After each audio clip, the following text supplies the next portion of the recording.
Namaste, and welcome to our continuing series on the life divine with our beloved Ranga. We're on page 335, concluding with indeterminates and cosmic determinations. Last paragraph. But first you'll give a little summary?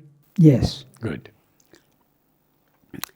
In fact, just to tell you, because this is one of the biggest chapters in the Life Divine, about 40 pages. And the next chapter also is a very big one, about 40 pages. Brahman Purusha Ishvara Maya Prakriti Shakti. This chapter, the indeterminates, the indeterminables and cosmic determinations, the main idea is an expansion of the basic idea that the one becomes the many. The one which is featureless, infinite, eternal, immutable, no movement, permanent status, and formless, without any features at all, but with the potentiality of creating any and every form. So that is the one which comes down and manifests itself into the many. And the process is that each time it comes down, it generates something which is potentially inside it. That we have discussed also, like there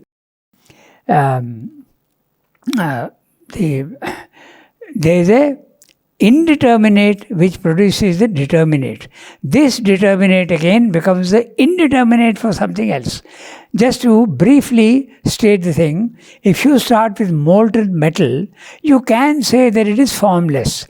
It has form, but just for our comprehension. Molten metal can be made into very definite, determined and fixed forms. We can make wires out of it, we can make plates out of it, we can make ingots out of it. Now, wires also can be made into so many different things. So the wires and the plates and the ingots are the determinations of the indeterminate molten metal. Now, the wire itself can produce so many different types of things. It can produce a mesh, it can produce a net, it can produce what do you call it? For the fixing on the windows. So you can have so many different types of things. You can have electrical wires, you can have thick ropes for bridges. So there are different things. So that which is determinate from the indeterminate itself becomes the cause of the determinates further down. This process goes on continuing and there is no end to it. Okay? So this is one way of explaining that. So and he goes into great detail and he says that this process is infinite and it is continuous. The creation of forms in the physical world is a continuous process. Okay? So now, I'll just read out the last but one paragraph summary so that we get the sense of continuity. Then we'll do the last paragraph and then we'll go on to the next chapter. So, in the previous chapter, he is saying that which is infinite and eternal and is the source of everything is itself indeterminate and infinite, and it is also, it cannot be expressed in any because it is featureless.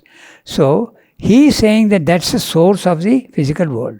Now, whenever Swayambhu makes a statement, he starts examining or rather anticipating objections to his statement and he analyzes those and answers those again. This is his way. So we have to be very, very careful and follow exactly at which stage he is. He states his own position and then he anticipates the difficulties and then he answers those difficulties. So we must follow the reasoning. For instance, he has said in the previous one, it might be objected. He is beginning the previous one, okay, the last but one. He is saying it might be objected that the supermind may not be the last level. How are you saying that supermind is the ultimate creator of everything? Maybe there is something beyond that. So that's what he is going to, he is anticipating and he will answer. Okay? So there may be planes above the supermind where oneness would be the sole reality and the many, the multiplicity may be completely abolished. It may then be answered. So now he is answering that objection. So it may then be answered that the supermind is an inherent power of the Supreme, and it would continue to exist on the superior planes above itself. He is not denying that there are planes above the supermind, but the supermind is the inherent power of the Supreme, and it will continue to remain there. So even if there are planes above, the supermind is still the one that creates the physical world. Okay? Because it is there in the other planes of consciousness. Now there is another point to be noted. Nobody has yet gone to the supermind and stationed himself permanently. You have had glimpses of it. Because if you station yourself permanently there, you can even change your body. But that nobody has done as yet. Okay? Some amount of change has been there, but not the divine body that he is anticipating. So, there is another thing. When the soul is rising higher and higher, the connection between the body, mind, life and the soul gets more and more subtle, more and more subtle. And if you go beyond the supermind, you can't, the link is cut and you can't come back into your body, mind, life to tell others what you have seen. So it is, as yet, that is not possible. Maybe when the link with the supermind is well built and people go there, that connection can be again further rebuilt up. So this is the position as of now. He describes that in many other places where the Parabrahman is like a building. All you can do with the mind, okay, with the mind, you can go up to the entrance. You can maximum enter into the first hall. But if you go in, you can't come out. So you can return from looking at the building from outside and coming down. What he calls the antechamber. Maximum you can go up to the antechamber and come back.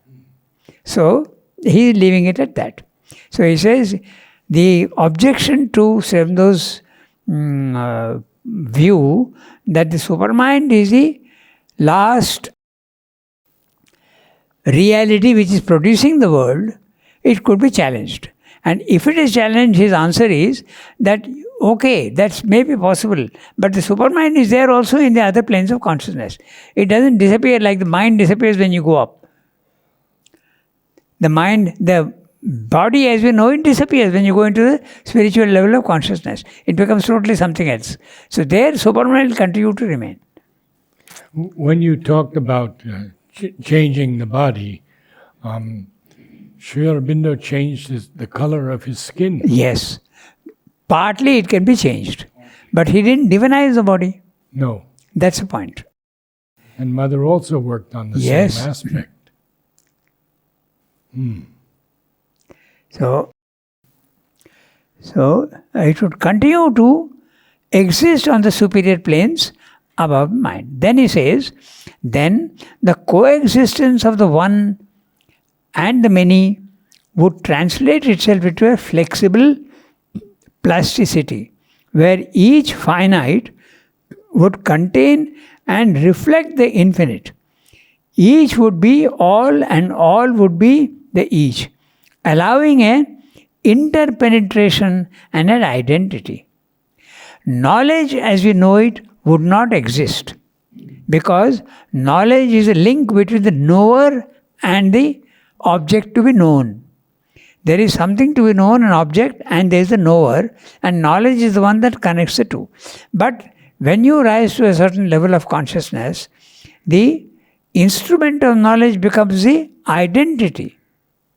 So you become what you want to know. Your consciousness merges into the consciousness of the object to be known, and so therefore knowledge disappears. There is no link. You become what you want to know. So that's what is meaning by knowledge as we know it would not exist, since the knower, the known and the knowledge would be one and not separate. So this is what he said in the previous paragraph. Now we read the last paragraph. It might be said again, another objection, okay? It might be said again that even so, in Satchidananda itself at least, above all worlds of manifestation, there could be nothing but the self-awareness of pure existence and consciousness and a pure delight of existence. Only Satchidananda. Or indeed, this triune being itself might well be only a trinity of original spiritual self-determinations of the infinite. These two, like all determinations, would cease to exist in the ineffable absolute. But our position is that these must be inherent truths of the supreme being. Their utmost reality must be pre-existent in the absolute, even if they are ineffably other there than what they are in the spiritual mind's highest possible experience. The absolute is not a mystery of infinite blankness, nor a supreme sum of negations. Nothing can manifest that is not justified by some self-power of the original and omnipresent reality. So, let's understand what he's saying. He's saying, so first objection he has dealt with. He says that it can be said that there are planes above the supermind. How do you say supermind is the last?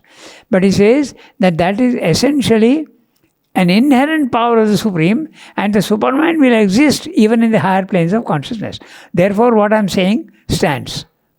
Now, he says that the supermind itself, okay, it would be a trinity, a pure existence and a pure consciousness and a pure delight of existence. Purity means only one. Because if there is two, it's not pure. There is a mixture. So, Satchidananda in its absolute purity. So, the many is not there. Okay? So, that's what he's answering now. He says, but the divine is not a blankness. It's not a negation. It is not something uniform. It has the many, it is one you experience it, but it contains all the possibilities. So it's not a blankness, but it's a one and many. He says the infinite and the finite are lodged in each other. You can see the infinite, you can see the finite. So it's very difficult for the mind to picture that, but that's what he's saying. So that completes the chapter on the indeterminates, cosmic determinations, and the indeterminable. So now we go on to the next, one of the biggest chapters in the Life Divine. Pretty complex, but what we can do is, we will just have a brief overview of what he is going to say in this chapter, and then we'll start reading. Because his language is so important for Sri Aurobindo. His accuracy of language and the way he uses words, we must be able to understand what each word means, what is the reality behind, what is he referring to. So we must know each thing. Okay, so Brahman Purusha Ishvara Maya Prakriti Shakti. In the spiritual experience of going beyond the body-mind life, normally what happens is the consciousness rises out of the body-mind life. You feel that you are outside and you are stationed above. Watching the body-mind life, you are in a transcendent consciousness. Transcendent. You feel you are not in your body-mind life, and therefore you feel you are outside the cosmos. Okay? Extra cosmic. Then, when you look down, you can have several types of experiences. You can see the physical world as unreal if the consciousness in which you are lodged at that time seems to be a featureless and immutable static condition. That's a Brahman consciousness. So when you speak of the Brahman, which is the same as the Nirvana, you feel that it is impossible to describe what you are experiencing, but it is absolutely real to you. So the Brahman consciousness is that which is absolutely real, but it cannot be described because it has no features. It is infinite, eternal, immutable, featureless, and static. And the physical world you see as movement. You see all the movement here, but they seem to be unreal forms. Okay? So, when you are in the Brahman consciousness, the physical world becomes an illusion to you. This is one experience that you can have when you go above the mind and go into the higher mind level of the spiritual planes of consciousness. It depends on the individual. He may go to the higher mind, he may go to the illumined mind also, it's possible. Okay? But the same truth remains. You go to the spiritual. Our body-mind life, I would like to call it level 1. We are in ignorance, we see the many, and we feel that they are real. You go to level 2, which is the spiritual planes of consciousness, and you see that what you were thinking is real is not really as real as you thought. They look more like shadows now. You can think of them as conditional realities, or you can even think of them as illusions, depending on the experience of the individual. Just like you can see a mirage in a desert. Actually, there is nothing there. But the heat waves are going like that, and it looks like flowing water. So you are convinced that there is an oasis there. In fact, the heat waves can go up also like that. Even in Pondicherry, on a very hot day on the road, if you see, you will see these heat vibrations. And when they go up, they look like trees. So you have flowing water and trees. You are convinced that it's an oasis. You go there, there is nothing. So the image of the mirage is given by Shankara for describing this sense of illusion when you go to the nirvana consciousness. So when you are in the Brahman consciousness, you see the physical world as illusion. But that's not the only experience you can have when you are in the nirvana consciousness. Okay? You can also be in the cosmic consciousness. That also is possible. Although the Brahman consciousness is more common, but you can have a cosmic consciousness. In other words, the world is not unreal to you. So, you accept the physical world as real. Okay? So, this is so if you are in the Purusha consciousness. Now, what is the Purusha consciousness? The Purusha consciousness is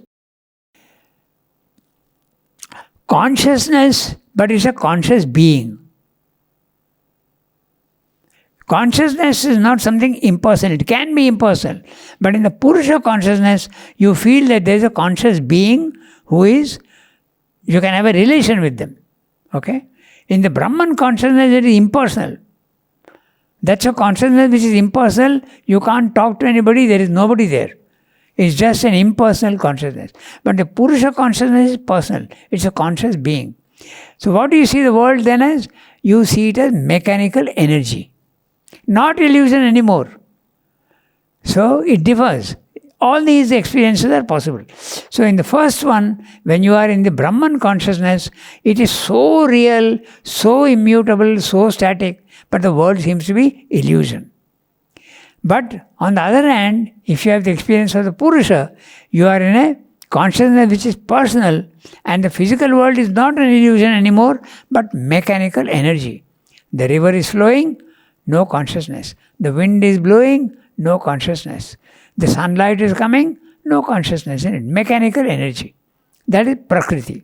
So Purusha corresponds to Prakriti, Brahman corresponds to Maya. But there is a third level, the Ishvara consciousness. When you rise to the supramental consciousness, or you can have glimpses of that, even below, you can have glimpses, you are in the consciousness of the Ishvara, the Lord, the King. He is a person with whom you can have relations, but he is also impersonal. He combines both.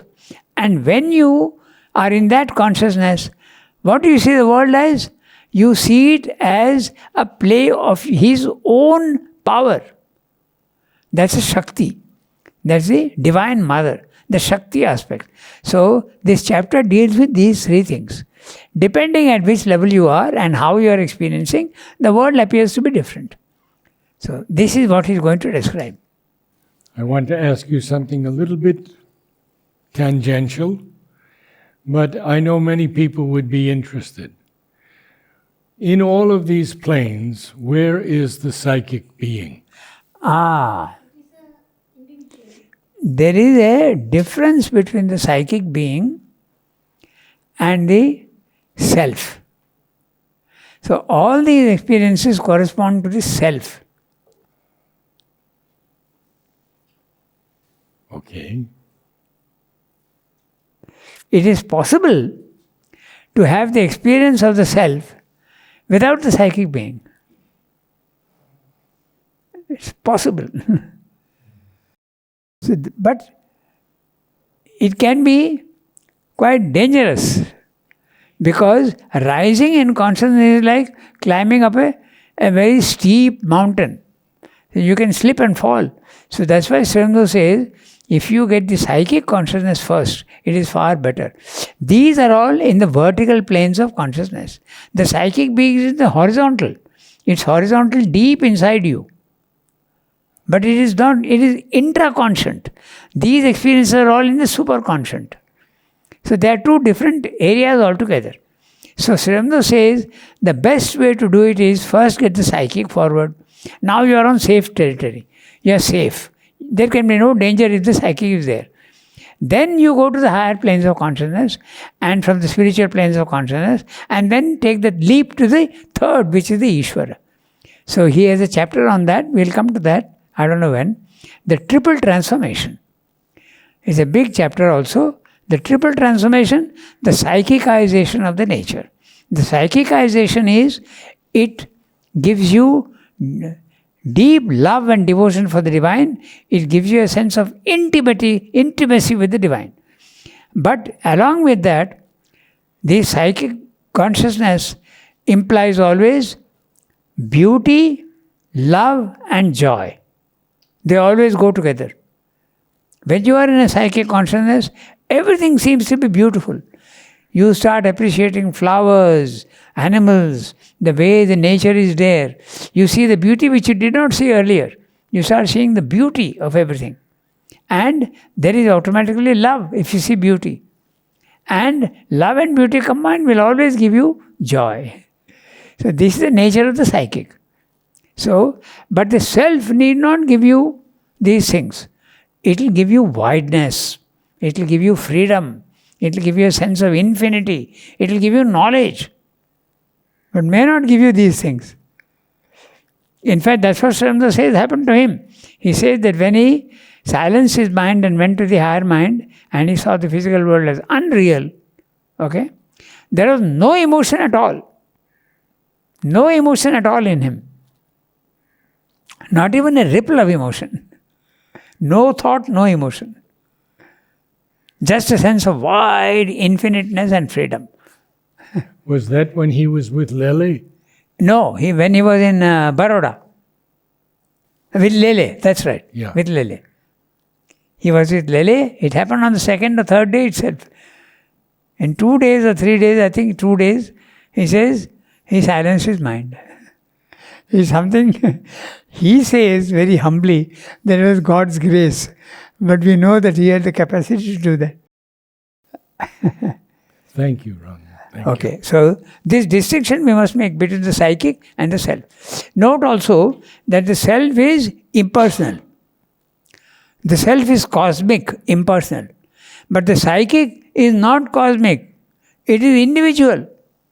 Your psychic is different from mine. Okay? It's an individual psychic. Sri Aurobindo says that the psychic is a representative. It's an ambassador of the self. But it's got a form. It's got a form and is individual. The self is not. Okay? So, now, if you are in the Brahman consciousness, you have the physical world is unreal to you. If you are in the Purusha consciousness, the physical world is mechanical energy, not an illusion. And if you are in the Ishvara consciousness, The physical world is a play of force, and that force is his own force. Purusha and Prakriti become one. Consciousness and force become one in the Ishvara consciousness. There is no contradiction between them at all. But even in the overmind consciousness, there is a difference between Purusha and Prakriti. There is a difference between consciousness and force, which is very obvious at our level. At our level, I may have the force, I may have the will to do something. Will is force, Shakti. But I have no knowledge of what to do. Whereas I may have the knowledge of what to do, I may not have the will to do it. But there, both are there at the same time. Will and knowledge. If you remember, it's very interesting. It's not really. But when Mother brought down the supramental on the 29th of February 1956, she said, I knew and willed at the same time that the time has come. So there, which is a sign that it is a supramental world. And then she took that hammer, which is as big as the universe, and she smashed that door, and the golden door, and the light is even now it is coming down. But we don't see it. Okay? Now there is another small thing connected with this, which I might as well mention before we start reading the paragraph. Depending on what experience you are having, whether Brahman consciousness or Purusha consciousness or Ishvara consciousness, depends on your philosophy. So if you are in the Brahman consciousness and you see the physical world as unreal, you end up with the Mayavada theory. The world is illusion. Buddhistic theory and the Mayavada theory. The world is not real. Or maximum it is only shadow forms. Okay? That also is possible. Semi-real. Some people see it as semi-real. A shadow is a reality, but it's a conditional reality. Okay? Under certain conditions, the shadow can exist. But it can disappear also if the cause of the shadow is removed. So, reality also can be half reality. No? Other examples of half reality are the blue sky. There is no blueness in the sky, but it seems to be there. So, half real. And the rainbow. The rainbow also is a good example.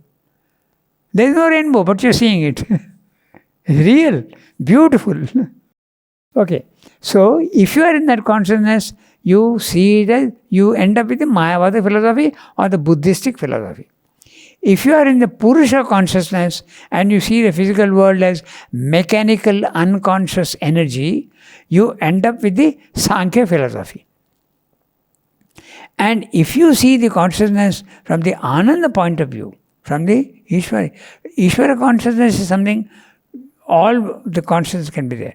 But if you are experiencing the Satchidananda as the Ananda, you see the physical world as the play of the divine. So then you end up with the Vaishnava theory. Devotion for the Lord. So depending at what experience you are having, we should not think that the spiritual planes are fixed for everybody. Everybody can experience differently.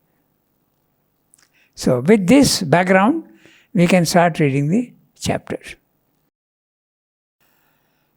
Chapter 2. Book 2, Part 1. Okay.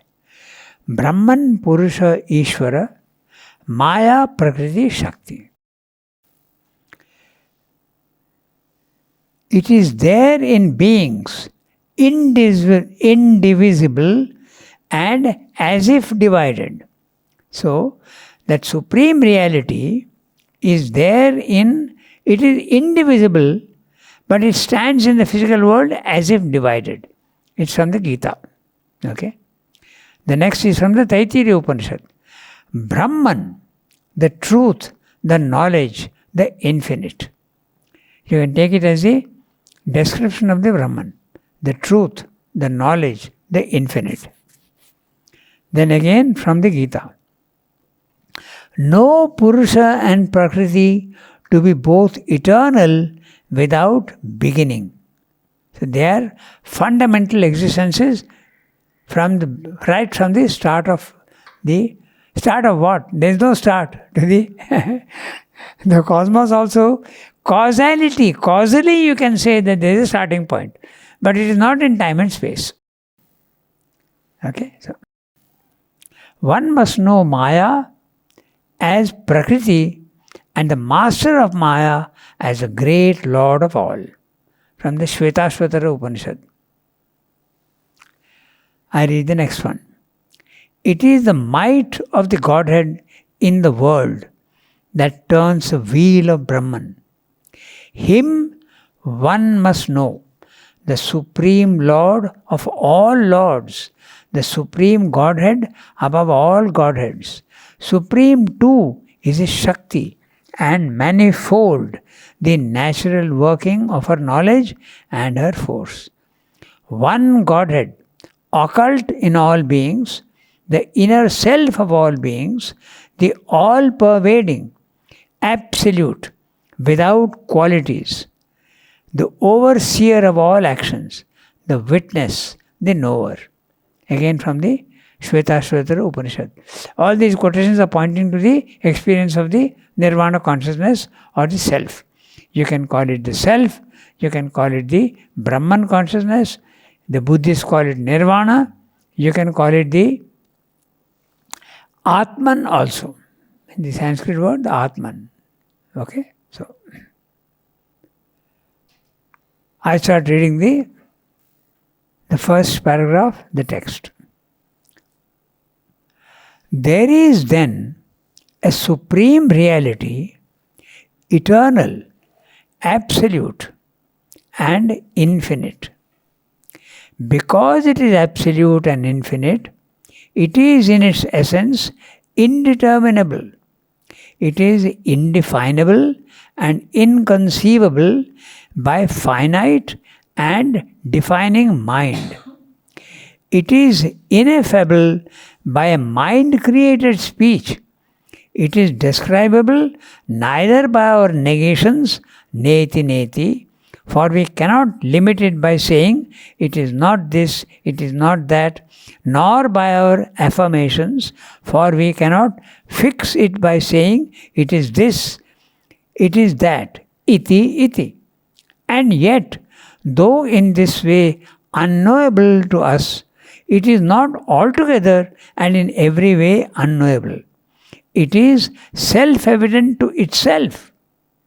And although inexpressible, yet self-evident to a knowledge by identity of which the spiritual being in us must be capable. For that spiritual being is in its essence and its original and intimate reality not other than the supreme existence. So, it's a very interesting paragraph and we'll see what he's saying. Okay, so Sri Aurobindo always summarizes whatever he said earlier in the first paragraph, and sometimes he anticipates what he's going to say in the last paragraph of every chapter. So here, very clearly, he is summarizing whatever he has said until now. Okay, and this is his style. Every word is important. There is then, he's using the word there is. He could have said, there is a supreme reality. But he's saying there is then. In other words, I am referring to what I have already said. So the word then, this is his style. When he uses the word then, there is then, therefore, okay, we can proceed. This is what is his style. The word then he often uses in this sense. There is then a supreme reality, eternal, absolute, and infinite. This is easy to understand. The reality is eternal, absolute. Absolute is the opposite of relative. Absolute means only one, not two. Absolute and infinite. Because it is absolute and infinite, it is in its essence indeterminable. Because if it is determinable, it has got features. I can describe it. And if I can describe it, it's not one, it's two or three. So that's why he's saying, because it is absolute and infinite, it is in its essence indeterminable. It is indefinable and inconceivable by finite and defining mind. Our mind cannot define it. It's beyond definition, and it cannot also be conceived. When you say absolute, eternal and infinite, very difficult for the mind to picture it.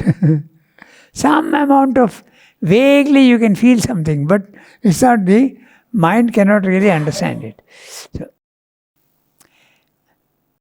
in fact, the idea of the infinite is not easy for man to think. Because when you think of an infinite, what is there after this? What is there after this? So there's always a... So...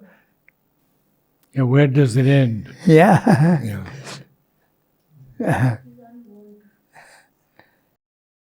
It is indefinable and inconceivable by finite and defining mind. It is ineffable, cannot be spoken of, cannot be put into words. By a mind-created speech. Note that all speech is mind-created. Okay? It is describable neither by our negations, neti, neti, na iti, na iti. It is not this, it is not this, it is not this. Okay? But for we cannot limit it by saying it is not this, it is not that. Nor by our affirmations, for we cannot fix it by saying it is this, it is this. It is that, iti, iti. And yet, though in this way unknowable to us, it is not altogether and in every way unknowable. It is self-evident to itself. Now, we'll try and understand this. It is self-evident to itself. If you want to know the divine, you have to become the divine. You have to have knowledge by identity. So long as you remain separate, and all knowledge in the physical world is separate.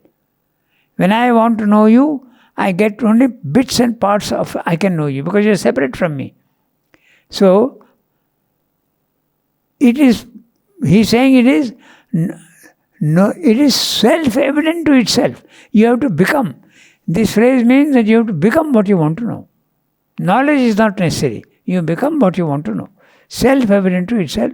And although inexpressible, yet self-evident to a knowledge by identity, of which the spiritual being in us must be capable. So in other words, now he's saying another thing. The capacity to identify yourself with everything is there. He says about the power of consciousness. The power of consciousness in man, it has three powers. It can acquire whatever it wants. It can know whatever it wants. It can become whatever it wants. The power of consciousness is there for these three things. To acquire what it wants, which is possible at the lower levels also in the spiritual planes. It can know whatever it wants, and it can also become whatever, that's a knowledge by identity. You don't need knowledge anymore, you become what you want to know. Okay? So, of which the spiritual being in us must be capable. So that's what he's saying. So by this he means that the divine is there, but he is also there in you. And therefore you can develop that power and become the divine. Although you are covered up by the body-mind life, you can become the divine. Other religions don't accept that. No? Christianity certainly doesn't accept. It's sacrilegious to say that man can become God. Neither in Islam. Okay, so where for that spiritual being is in its essence and its original and intimate reality, not other than this supreme existence. Essentially, you are the divine. And that is there in you in seed form. You have to develop it. So it's possible to know, but the mind cannot know it. That's what he's saying. But although thus indeterminable to mind, because of its absoluteness and infinity, we discover that the supreme and eternal infinite determines itself to our consciousness in the universe by real and fundamental truths of its being, which are beyond the universe and in it, and are the very foundation of its existence. These truths present themselves to our conceptual cognition as the fundamental aspects in which we see and experience the omnipresent reality. In other words, when it reveals itself to us, it takes on characteristics. Itself being without characteristics, it takes on characteristics. We know, for instance, that Sat Chit Shakti Ananda. These are characteristics, but in the Supreme, they are all merged into one. They can't be seen as characteristics. Okay? So, these truths present themselves to our conceptual cognition, to the mind, as the fundamental aspects in which we see and experience the omnipresent reality. Note the word omnipresent, it is there everywhere.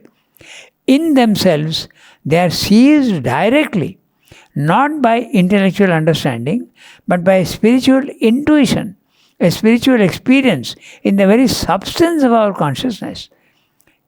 In other words, our substance becomes the substance of what we want to know. A spiritual experience in the very substance of our consciousness.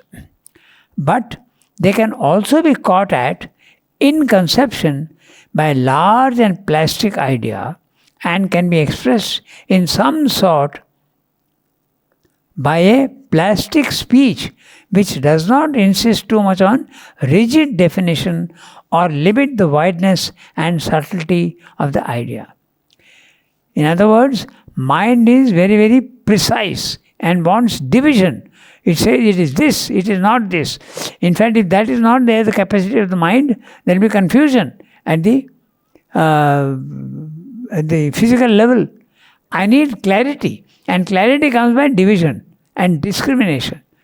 So, the mind, if you want to know the Supreme, don't use your mind and don't make it rigid. But if you are a little flexible and you allow your mind to allow a little bit leeway of loosening the laws of the mind, then it's possible to understand what he's saying by a large and plastic idea. Okay? So, now he's going to tell you in the next paragraph, which we'll probably not be able to read today, how this plasticity expresses itself. Okay? Which is very difficult for the mind to accept. It is one and the many at the same time. It is infinite and finite at the same time. It is personal and impersonal at the same time. So you have to be flexible enough to admit it. The mind cannot admit. These are opposites for the mind. Okay, so, but they can also be caught at in conception by a large and plastic idea and can be expressed in some sort by a plastic speech which does not insist too much on rigid definition or limit the wideness and subtlety of the idea. In order to express this experience or this idea with any nearness, a language has to be created which is at once intuitively metaphysical and revealingly poetic, admitting significant and living images as the vehicle of a close, suggestive and vivid indication. A language such as we find hammered out into a subtle and pregnant massiveness in the Veda and the Upanishads. Note the words, he uses the word hammered out in subtle and pregnant massiveness. Look at the power of the words.